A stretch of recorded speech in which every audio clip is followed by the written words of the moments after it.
Welcome back to County Connections for March, segment 2. Thanks for sticking around, or thanks for showing up for midway through and sticking around at least till I finished my sentence. So we want to talk about... At least until I can put new batteries into the remote so that exactly. I can keep... I hate when that little thing pops up and says your batteries are low, change your batteries. Especially when I land on this channel. Right. Anyway. CDOT updates. So Dan, why don't you kick off, talk a little bit about I-70 Collaborative. Sure. We recently had our quarterly meeting with CDOT, and that's really important for us so that we can share with CDOT officials, everyone in leadership from Dave Eller, who's our Region 3 director. And by the way, that particular region goes from Summit all the way to Grand Junction, so it's a huge geographical area. But a lot of the towns come, the ski resorts come, so it's a great way that we can all share information to see how we can collaborate and be on the same page. But a lot is going on with I-70. The peak period shoulder lanes, for example, that's been wildly successful. The rates for that have ranged from $1 and the maximum has been $8. Originally, they thought it could go up as high as $33, but we've never even seen it get close to that. CDOT is looking currently at a possibility to do that westbound, starting in Idaho Springs area. They're also looking at the possibility of improvements to the bridge over at Kermit's area, so just east of the Twin Tunnels, and that's a multi-million-dollar project. Yeah. So we'll see what happens with that. But the I-70 Collaborative is a group that was formed, I believe, in 2009. Karn was one of the original participants.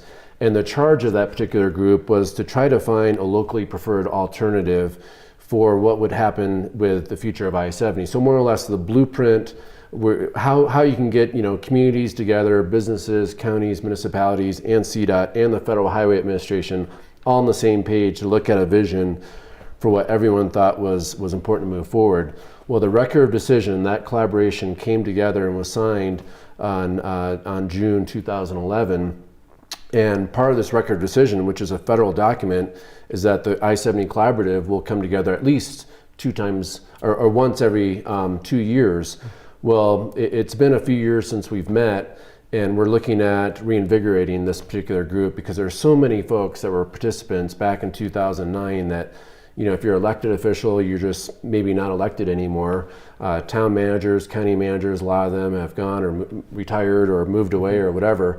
So there's a very small core group of folks that really understand the importance of this group and why it's important to keep this collaborative effort moving forward. It was, we fought really hard, the mountain communities, to form this group in the first place. Originally, Colorado Department of Transportation wanted to come up with a plan to just widen 6 lanes across the board. Well, the mountain community said we need to look at a multimodal approach, and we can't just pave our way through this challenge. And so it's been a lot of give and take, but looking forward to getting this group re-energized. Karn, I know you were a participant from back in the day, and you're a perfect example where you were representing the Sierra Club originally, and now you're a county commissioner. And now you're not a participant anymore, right. but you do have history with the organization, but there are folks like you that were originally there that are in different capacities, and some folks that are brand new to even trying to figure out what has been studied in the past, how we're moving forward with projects in the future. How many groups are represented? 27. 27, okay. 27 signatories to the record of decision. And 27 groups were the formation of the collaborative. Great. Yeah. So and the number one charge of the group is consensus. So you can imagine how challenging that is when you have the Denver Metro Chamber as a participant, and you had Clear Creek County, you have environmental community, you have people that were advocating for historic preservation. Yeah. So you could just really challenging, to say the least, to find that sweet spot. So we're hoping to continue with that sweet spot because it's very important. Skiers were in there, right? Yeah, the ski resort communities were involved as well. Vail Resorts, Colorado Ski Country USA. Great, great. Good, glad to see that that's getting, like you said, refreshed or reinvigorated. All right, so then the other item that we wanted to talk about with regards to I-70 and CDOT and so on was traction law.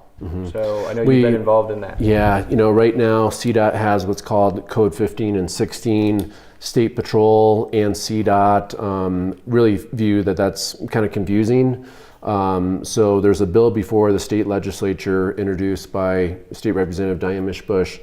And what it does is it just clarifies, it says you need to have a minimum depth of traction during the winter months. And it mirrors the dates of the chain law bill that I worked on when I was in the legislature. And so it makes it crystal clear that when you're heading up to the high country from mile markers of more or less Morrison area, Golden area, all the way up to Vale Pass, that you have to have minimum traction. If you're stuck, if you block a lane, then you get zapped with a fine. It's as simple as that. And I personally think that it's really a common sense measure. It's not only imperative for everyone on the road to have basic safety, like decent tread in the wintertime, but it's also really important for commerce locally too. There was analysis that was done years ago that reflected every hour I-70 was shut down equaled about $1 million of lost revenue for our area. So it's a basic health, welfare, safety of people that travel on the highway, but also it's an economic importance too. So hopefully we can get this passed this year. Yeah, good. All right, so we'll move from the Dan Gibbs portion of the segment to affordable housing, workforce housing. So we did a big announcement, the whole group, and the Forest Service was there as well, overlooking Lake Hill just a week or so ago. Yeah. So talk a little bit about what that meant, what that ceremony was about. Yeah, so this was a number of years ago that we started talking with the Forest Service about this piece of land that's basically between Interstate 70 and the Dillon Dam Road towards the Frisco end of the Dillon Dam Road. And it's just a little over 40 acres. We were able to actually get a bunch of people pulled together and all agree that it would be a good idea to acquire this for a site for locals workforce housing. We were incredibly fortunate. It's still sort of mind-blowing to think that we actually got the Congress of the United States of America to pass a bill and then get it signed by the President of the United States to allow us to purchase this land from the Forest Service. But it was the only bill signed. we did that, right? Yeah. In the last 2 years. Seems like it, right? So, anyway, the several great things about this. One is that we've got this site now, and we've begun the master planning process for locals housing. The other thing that's great about this is that the funding stays here locally with this Forest Service to use for some of their, incredible financial needs. So those are the two awesome things about what we got done here. And we're very excited to start the master planning process. Close partnership with the town of Frisco as we move forward with planning what this will be. A lot of decisions ahead, a lot of opportunities for the public and the locals to get involved in terms of what we're doing here. But yeah, it was fun to be out there. It's an incredible view, right? It's just an incredible view.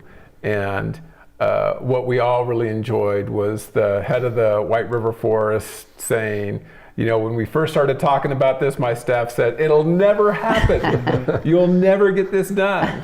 And here we are celebrating an incredible victory, right? Yeah, so kudos to Dan Gibbs, to Tom Glass, who helped work on this project, to Senator Mark Udall, to Senator Bennett, to Congressman Polis, all of the Colorado delegation that helped work on this as well. Commissioner Stiegelmeier did a fantastic job engaging the environmental community and explaining why this acquisition of federal land would be appropriate for Summit County to pursue. That was one of the big hurdles that everybody identified. And so we wouldn't be here without the work that you did on that. Well, and it's exciting that we have the master plan team chosen and they're going to work right away. And so there will be an opportunity in April. We don't have the date set yet, but we'll have an open house in April to try to get community input. We don't know at this point in time how many units, what kind of units, probably a mixture of rental and for sale, but we don't know. And we're being open to what is the best and what's the best for our community. So look for that date to come out and get involved and let us know what you think would be the best kind of community there. Yeah. Yep. Stay tuned to this channel because I'm sure that we'll do some more work with regards to all those important dates. Take a look at the county's website. We'll try and certainly get information in the newspaper and want to get as many folks through that process, involved in that process as possible. So, all I right. have $1 million views out there. It's just Yeah. absolutely breathtaking. And hopefully for the groundbreaking itself, it won't be quite as windy and cold, and there won't be quite as many semi-trucks parked there. But that keeps the speeches really short. Yes, right? that's true. When the wind is blowing and you're freezing and shivering, it's kind of like, nope, I don't have anything more to say. Yeah. And we thought it would be good when the truck moved away, but the truck was blocking the wind, and so it just got colder when the truck pulled out. It's true. All right, so the other housing project that's particularly relevant today, because we did a tour of it, let's talk a little bit about what that project is. Well, we all got to get to look at something, I kept saying, not just on paper, not just in words, but the real thing. Pinewood 2 is the project, and it is adjacent to Pinewood 1 that was finished about 17 years ago. And this particular project is focused on lower AMI, so 40% AMI. What that really means is someone making about $12 an hour, and it's really hard to find a place to live on that kind of salary. So these are wonderful small units that are 1-bedroom and studio units, and just beautifully done. And some of them have views of the parking lot, but there are some upper levels that have some spectacular views, not Yeah. unlike this. So really exciting project. They plan to open in July. Yeah. So attaboy, town of Breckenridge. We contributed to this project, but they really led the way on this. It's all 1-bedrooms and studios, but that's just exactly kind of a missing piece that's needed, and it also made sense in terms of the LIHTC financing that they used, the low-income tax credit financing that they used to allow them to actually be able to do a project like this and service people paying that low a rent. The LIHTC financing essentially cut about 40% off the top of the budget, and so huge ability to help to subsidize a project of that sort. Right. You have to compete for that, so congratulations to the town of Breck for successfully competing for that funding. But yeah, it's going to be ready for people to start moving in, at the start of the summer? Yep, Is that what July they said? 1. July 1? Yep. They also selected a local builder, Tim Crane, that really is. He's done a lot of great work locally, and he's very proud of this. So it was exciting to see. Yeah, today of rightfully everything, so. How quickly and how just amazing it looks. Yeah. Tim Crane was so proud of the mechanical room that he showed us today, right? It's true. Yep. So only as a builder can be proud of a mechanical room. So that was a really fun part of the tour. So I thought the washers and dryers looked really nice. Yeah.